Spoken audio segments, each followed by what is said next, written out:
আপনার সরকারের সময় আপনি যেটা সেটা করে যেতে পারবেন বলে? না, পাবো না। আমাদের থার্ড টার্মিনাল চালু করার জন্য প্রাণান্ত চেষ্টা ছিল। আমি নিজে ব্যক্তিগতভাবে জাপানিজ ভাইস মিনিস্টারের সাথে মিটিং করেছি, আমরা দর কষাকষি করেছি, আমরা চেষ্টা করেছি, বাট আমাদের প্রচেষ্টা সম্ভবত সফল হয়নি। সো আমরা এটার যে পদ্ধতিগত যে প্রয়োজনগুলো রয়েছে পরবর্তী কর্মকাণ্ডের জন্য, সেই পদ্ধতিগত প্রয়োজনগুলোকে আমরা সচল করার পদ্ধতিতে বর্তমানে নিয়োজিত আছি এবং পরবর্তী সরকার এই বিষয়ে সিদ্ধান্ত নেবে। যাত্রী অধিকার এবং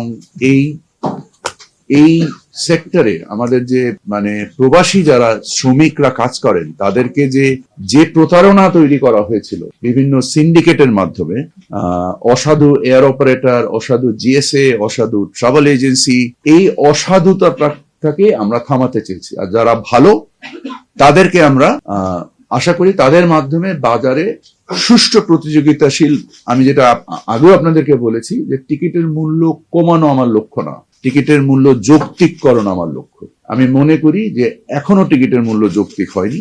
আপনারা দেখেছেন যে টিকিটের মূল্য অলরেডি 40 থেকে 50% কমে এসেছে, বাট সেটাও আমার কাছে যৌক্তিক মনে হয় না। আমি মনে করি টিকিটের মূল্য আরো কমা উচিত।